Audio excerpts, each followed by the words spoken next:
I'm recording.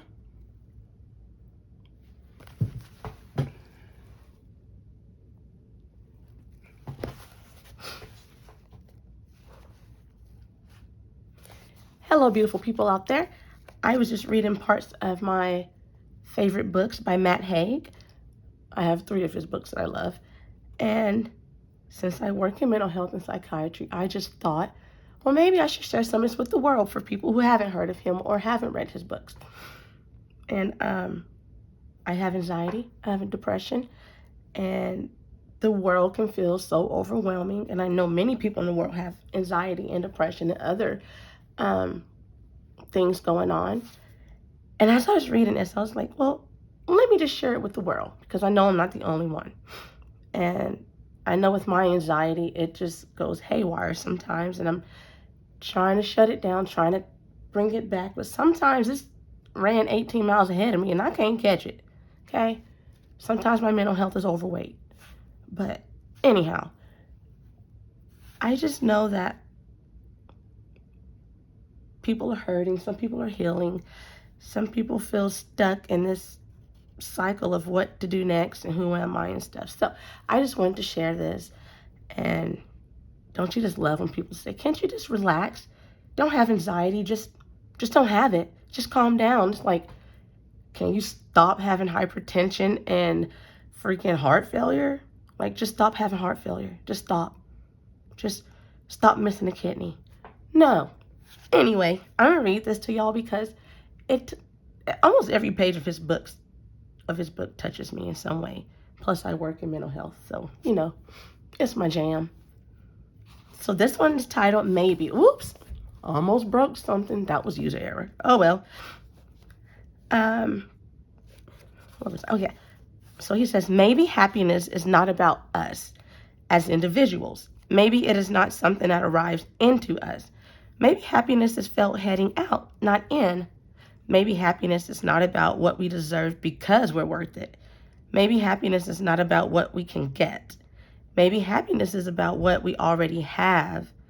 Maybe happiness is about what we can give. Maybe happiness is not a butterfly we can catch with a net. That's true. Maybe there is no certain way to be happy. Maybe there are only maybes. If, as Emily Dickinson said, one of my favorite authors, forever is composed of nows. Maybe the nows are made of maybes. Maybe the point of life is to give up certainty and to embrace life's beautiful uncertainty. And I think there's a lot in that because sometimes things get overwhelming. Life is life, or I'm going to make a t-shirt, life be life, and don't care who you are. But I think like my mind will go 18 miles an hour. What if this could happen? What if that could happen?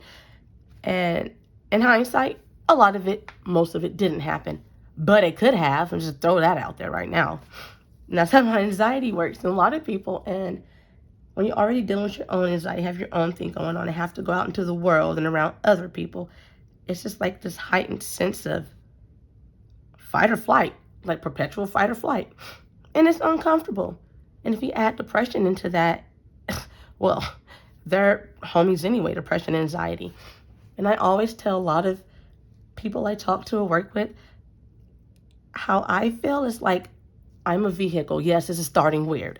I am a vehicle and someone is behind the driver's seat with their foot on both the gas and the brake at the same time, and it's just in a state of, I said, that's how it feels sometimes.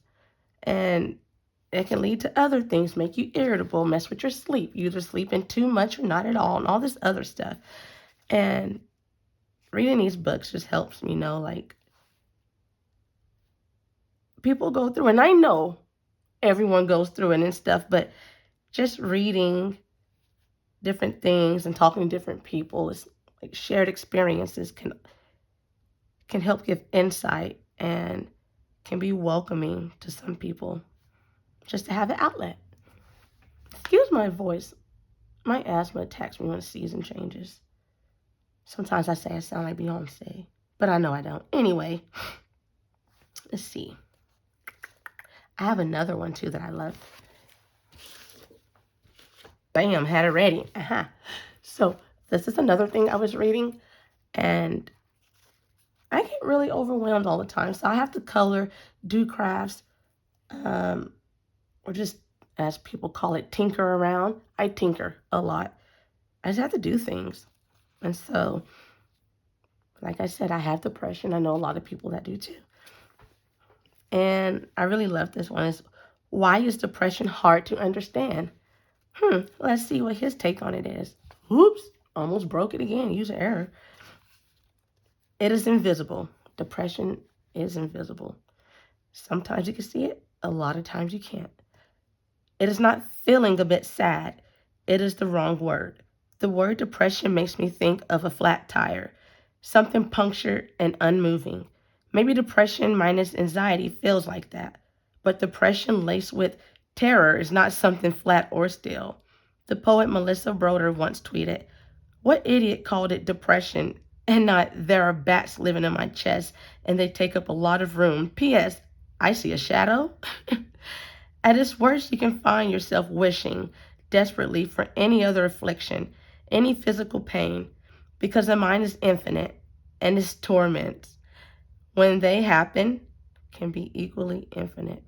That is true, because the mind is infinite and its torments, when they happen, can be equally infinite. Oof.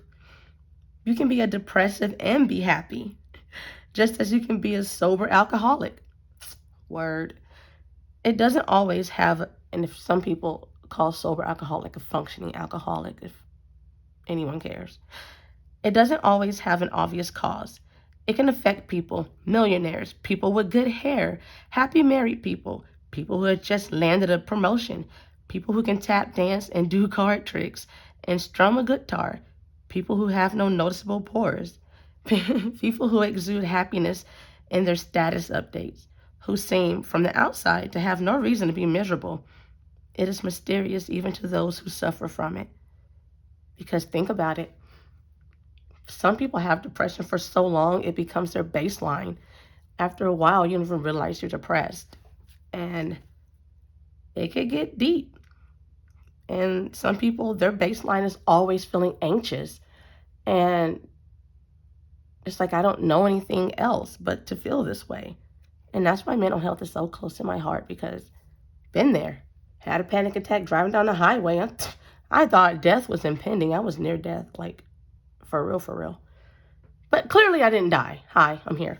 So I will say that. And sometimes a lot of people I talk to with depression, it's just kind of crept up on them. Some things are situational and happened recently, but some things is a series of life events. Like like Shrek said, this onion has layers. So sometimes we peel back those layers.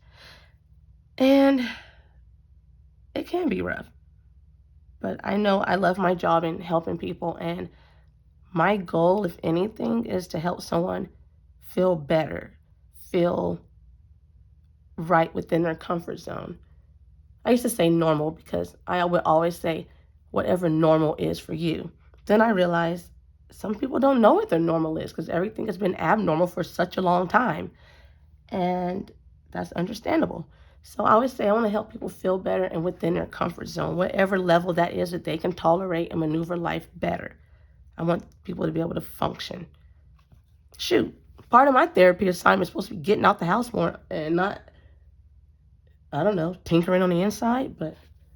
And apparently checking your mailbox and going to do pickup orders doesn't count. So she said out of the house. Correct me if I'm wrong. But life can get tough, and then to deal with life and your mind at the same time, it's like, whoa, Nelly, can we not? And I just want to let people know that, like Forrest Gump said, shit happens, and I'm saying shit sucks. But if you have that person, that thing you like to do, whatever it is, lean into it if it helps keep you a little bit leveled. You know, if it takes you from 6% grade to So if I do 4%, I don't know about mountains. If it's 6%, I go to 4%. Is that higher or is it lower? Anyhow, I was going to say it takes you from 6% to 4. I'm guessing that's, to kind of ease that stuff. Anyway, just calculus, real. Don't let anyone tell you different. But all that to say, you're still here. You're still breathing. And for what it's worth, you can make it. It may not be easy. It might be like pulling teeth or dragging ass. And some days feel like I've been dragging ass so hard I have no ass left at all. But I know I can push through. And some people say 1 day at a time. I do 15 minutes at a time. And that's what I tell my patients too. 15 minutes at a time, because I don't know about y'all, but 24 hours in a day is a lot of hours. And all I know, if I can do 15 minutes, 15 minutes, 15 minutes, eventually I will push through. And my mom used to say all the time, at the end of the day, as long as you've kept yourself breathing, everything else is going to be there. It's going to get better, or some things might get a little tougher, but it helps to build who you are, who you're going to be.